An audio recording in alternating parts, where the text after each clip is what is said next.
ए बहन काहे इस गुटका पे इतना पैसा बर्बाद करत है, कोई फायदा ना होवे, कोई फायदा ना होवे।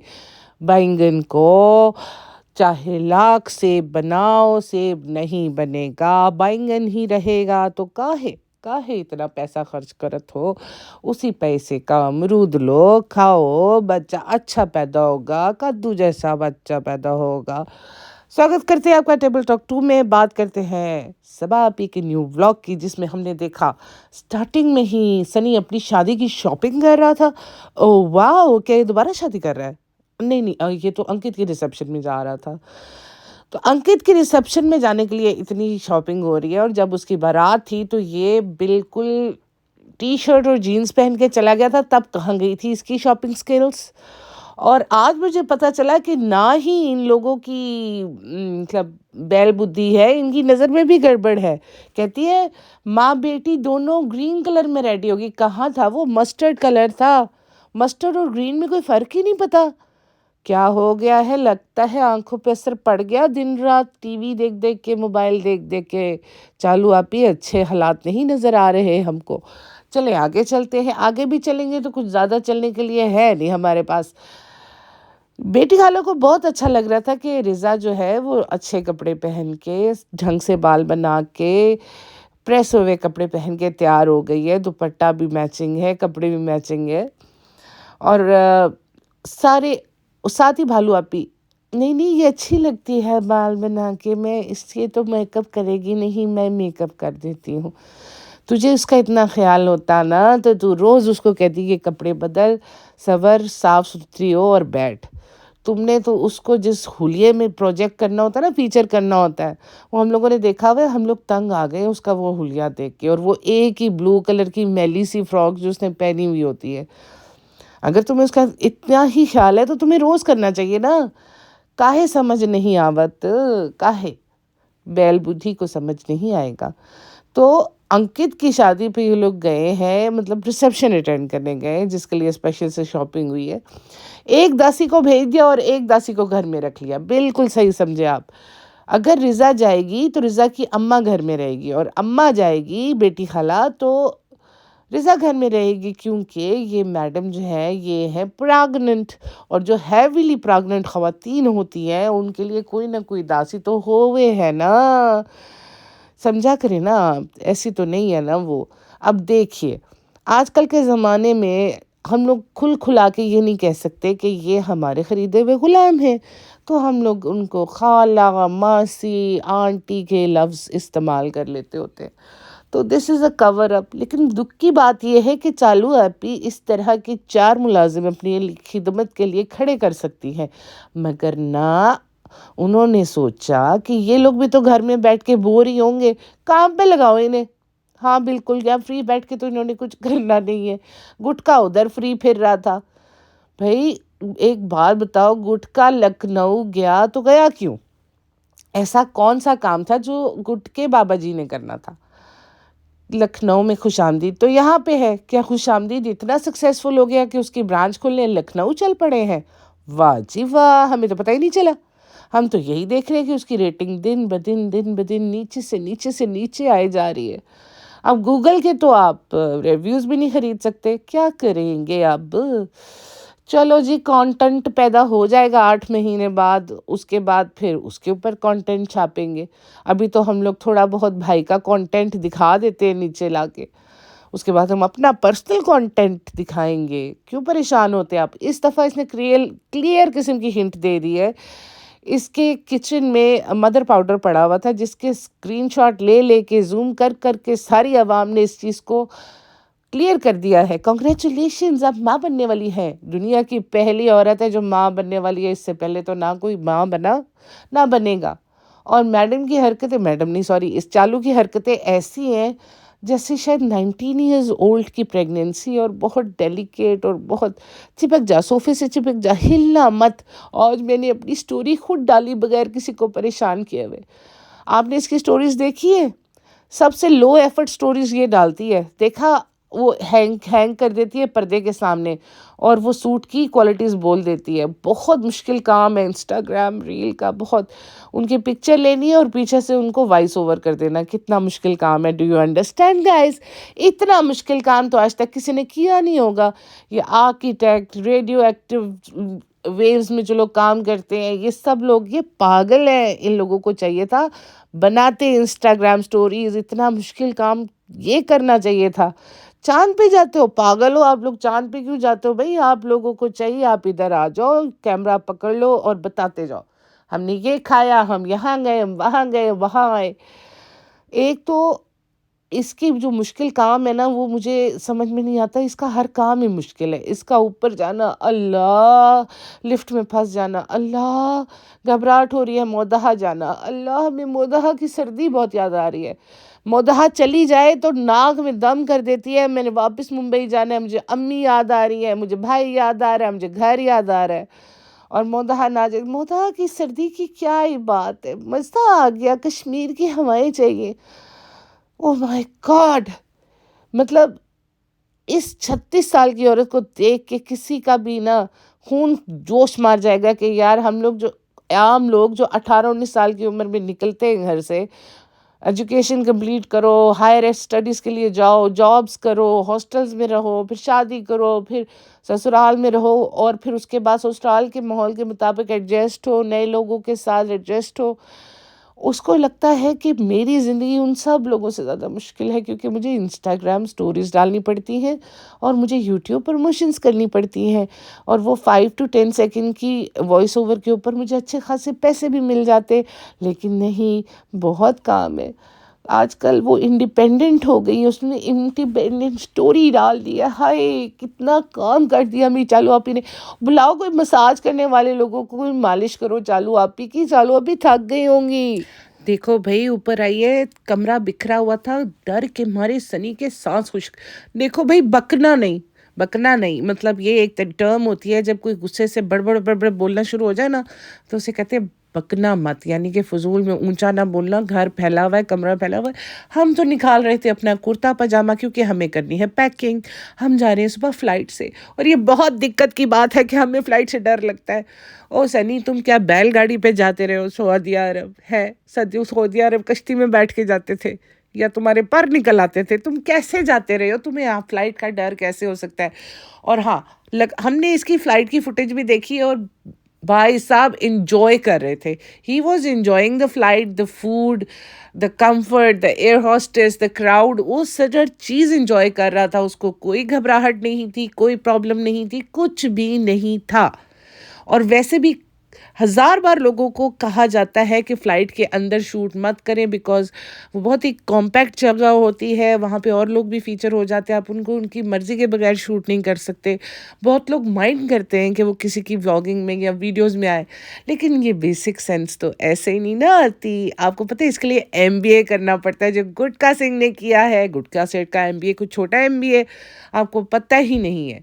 अंग्रेज़ी में मार खाते हैं लेकिन एमबीए किया हुआ है। ये कौन सा एमबीए इन्होंने मुद्दइया लैंग्वेज में किया होगा।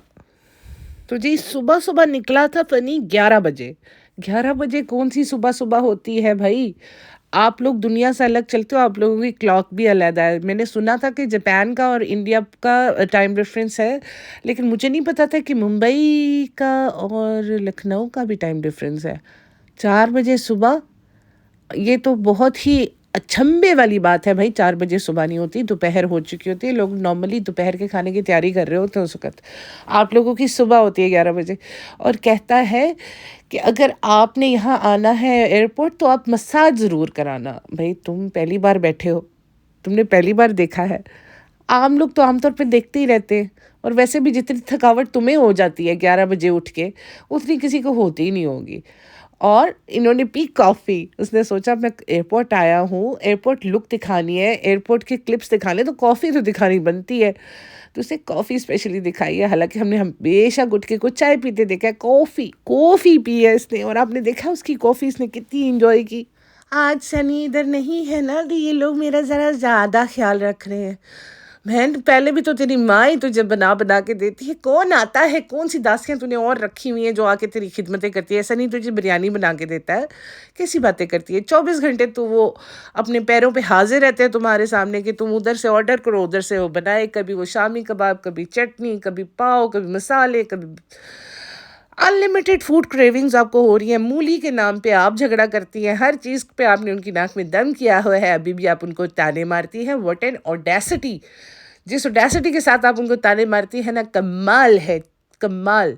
उसने अपनी माँ को भी बोला जाके, कहती है आज हमारे शनि नहीं है ना तो हमने लोगों को कहा कि आप हमारा ज़्यादा ख्याल रख रही हैं, वो कहती है इसकी मदर के पहले भी नहीं बना के देते जब वो होता है, तो आज वो नहीं है, पहले वो थोड़ा सा तुम्हारा ख्याल रख लेता है, यानी कि 15-20 मिनट तो हम अपने कुछ काम कर लेते हैं, तो आज वो नहीं है तो वो भी नहीं कर पाए हम, यानी कि तुम हमें बहुत बिजी रखती हो। तो सही बात है भाई, ये पहले सुतारा आपी को कहाँ, आंटी को कहाँ काम करना पड़ता था, जब से ये प्रेग्नेंट हुई है तभी से तो उन्होंने काम करने शुरू किए। और रिज़ा ने आज दिल खुश कर दिया यार अपने लिए स्टैंड लेके, ये पैसों का इल्ज़ाम लगा रही थी उनके ऊपर कि वो बचे हुए पैसे वापस नहीं करती सुतारा आंटी, तो रेहान ज़्यादा ईमानदार है, वो हमेशा 10 रुपये भी बचे, 5 रुपये भी बचे ला के वापस करता है। रिज़ा कभी देती है कभी भूल जाती है। तड़प के आई वो बाहर, कितनी बुरी है चालू आपी, मैं इनके 10-20 रुपए चिल्लर रख के क्या करूँगी, मज़ा आया ना, ऐसे ही टिका के जवाब दिया करो, वरना ये माँ बेटी तुम्हें पूरे इंडिया में बदनाम कर देंगी कि तुम बकाया पैसे नहीं देती, चोर हो तुम। ये तो किसी को भी चोर बना देते हैं, इनका क्या है। तो वो कहती है कि मेरे पास मेरे अपने पैसे होते, यानी कि सबा कहती है ये अपने पैसे खर्च करती है, इस वजह से आपको बकाया पैसे नहीं देती। रेहान आपसे पैसे लेके जाता है, इस वजह से वो आपको पैसे वापस करता है, यानी कि उसके अपने या तो उसकी पॉकेट मनी मिलती होगी, या फिर उसने जो पैसे जीते थे, या फिर होता ही है ना उसके फादर भेजते हो, कोई पॉकेट मनी होती हो, तो उसने कहा कि मैं कभी भी नहीं आपके पैसे रखती हूँ, मैं आपके पैसे लेके क्या करूँगी। तो साथ ही अमरूद खा रही थी सुतारा आंटी, कहती है फिर जब हो तो हमें वापस कर दिया करो, यानी कि अनलिमिटेड ग्रीड है इस आंटी को, चिल्लर से लेके खाने से लेके सूट तक सभी कुछ चाहिए, सब कुछ। और इस बात को सेकंड कर दिया भालू आपी ने, उसने कहा पिछले वाले व्लॉग में बहुत जलील करा दिया था, इसमें थोड़ा सा दूसरे के ऊपर लाइट डालो, इस व्लॉग में इसको थोड़ा सा अच्छा कर दो, कहीं अप कर देती है कहीं डाउन कर देती है। मिस्टर बीस्ट वाले में कितनी गालियाँ पड़ी, और वही इसने अब बैलेंस भी तो करना था ना, लेकिन ये फर्स्ट टाइम इसने अपने लिए स्टैंड लिया, that was good thing to do. हमेशा किसी को भी ऐसे ही जवाब देना चाहिए जब कोई फजूल में आपके ऊपर इल्ज़ामात की बौछार कर रहा हो, जब आप है ही नहीं, आपने वो काम किया ही नहीं, तो you should take a stand. बहुत अच्छा किया इसने, मुझे तो वो बहुत अच्छा लगा, लेकिन वही बात है कि जहाँ पे ये यहाँ पे जवाब दे रही है तो इससे ज़्यादा रूड होके अपनी माँ को जवाब देती है, अपनी पर्सनल मदर को। तो वही बात है कि बच्चे अपने माहौल से सीखते हैं, इन्होंने कभी किसी को किसी की इज्जत करते देखा ही नहीं, इन्होंने सिर्फ यही देखा है कि चालू के आगे पीछे फिरते हैं तो फिर चालू के आगे पीछे फिरना है, बाकी सबको जैसे मर्जी लताड़ दो, कोई फ़र्क नहीं पड़ता, क्योंकि इस घर में वो प्रॉपर तरबियत वाला हिसाब तो है नहीं कि बच्चों की तरबियत की जाए, उन्हें अच्छा बुरा सिखाया जाए, बिठाया जाए, ये गलत है ये सही है। यहाँ तो अमरूद, बिरयानी खाना, बाहर जाना, शॉपिंग से बात आगे बढ़ेगी तो कोई बात होगी ना, जो बच्चों को पता चले कि लाइफ कैसे गुजारनी है, किस तरह अपने आप को बचाना है, what is good touch, what is bad touch, how to go for, मतलब एनीथिंग ना, लाइफ में कोई भी प्रॉब्लम हो तो उसको कैसे सॉल्व करना है, इन शॉर्ट। लेकिन यहाँ पे इस तरह की कोई गुफ्तगू होती नहीं होगी जो मुझे लगता है। अब स्टार्ट हुआ है जैकेट सागा, इसने कहा मुझे सर्दी लगती है, तो उसने फटाफट अंदर से जाके जैकेट निकाल के ले आई। अब सवाल ये उठता है कि भालू आपी का आधा सामान डेल्टा में, आधा सामान पैकों के ऊपर पड़ा है, इसको अपनी रोज़मर्रा की चीज़ें मिलती नहीं, मेकअप नहीं मिल रहा था तो इसने रिज़ा का यूज़ किया था, तो ये जैकेट आसानी से इतनी कैसे मिल गई, और मिल गई है, और वो भी व्लॉग पे दिखाना है कि मैंने इसको अपनी जैकेट दी है जो मैंने कश्मीर में यूज़ की थी, और वो पहन के फ़ौरन ही उसने पहन भी ली। नॉर्मली जो सर्दियों के कपड़े पैक हुए होते हैं उनमें से कितनी स्मेल आ रही होती है, उनको धूप लगाए बगैर जिस्म के करीब लाना बहुत बड़ी बेवकूफ़ी है, क्योंकि उसमें देखो एलर्जीज़ होती हैं, डस्ट होती है, फिर वो जो स्मेल होती है, these all aspects to count, लेकिन यहाँ पे ऐसी कोई बेसिक चीज़ होती ही नहीं है। बहुत अजीब फैमिली है, अतरंगी फैमिली है। और इनको आप इन्फ्लुएंसर्स मानते हैं, किस चीज़ का इन्फ्लुएंस करते हैं, कैसे अपने आप को बदबूदार ज़िंदगी में एडजस्ट करना है। वही कह रही थी कि खिड़की खोलो थोड़ी, हमें भी हवाएं आए। इतनी मूलियाँ खाओगे तो खिड़की तो खोलनी ही पड़ेगी, तुम्हें तो फुल टाइम खिड़की खोलनी चाहिए। क्यों? बहुत ज़रूरी है। वैसे तो फ्रेंड्स हमें जहाँ जगह मिले हम वहीं सो जाते हैं, लेकिन अभी आपको भी पता है क्योंकि हम हैविली प्रेग्नेंट हैं और नासा से हमारी प्रेगनेंसी के लिए डायरेक्शंस आई हैं कि हम बेड पे नहीं सोएंगे तो हमारी बच्ची को और हमें खतरा हो सकता है। फ्रेंड्स आपको तो पता है हम कितने एडजस्टेबल हैं। और देखिए हम बेड पे सो रहे हैं और रेहान कहता है कि खिड़की मतलब अंधेरे में सोएगा। अब ये बात सच है कि जो इंसान अंधेरे में सोता है वो रोशनी में नहीं सो सकता, और जो रोशनी में सोता है वो अंधेरे में नहीं सो सकता। तो जानबूझ के आपको आज ही पता चला है कि रेहान पहले के वो अंधेरे में सोता है एक घर में रहने के बावजूद।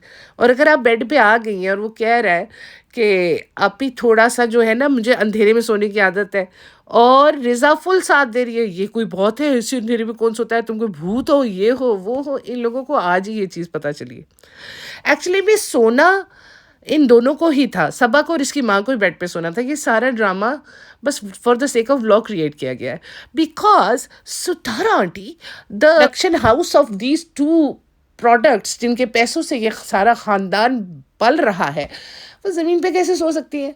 उनकी माँ ज़मीन पे सो सकती है, उनकी बहन ज़मीन पे सो सकती है, लेकिन वो हरगिज़ नहीं। शी इज़ द मलका of this house, she can not sleep on the floor.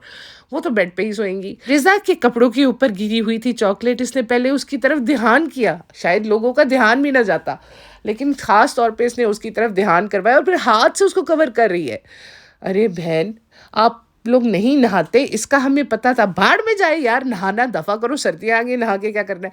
कपड़े तो बदलो ना, अपने कपड़े चेंज किया करो come as come for the personal hygiene of your own health sake, because ये अच्छी आते नहीं है। भालू की तरह की ज़िंदगी मत जियो, क्योंकि भालू के पास दासियाँ थी, तुम्हारे पास दासियाँ भी नहीं है। Please take care of yourself. नहाना नहीं है तो कपड़े तो बदलो।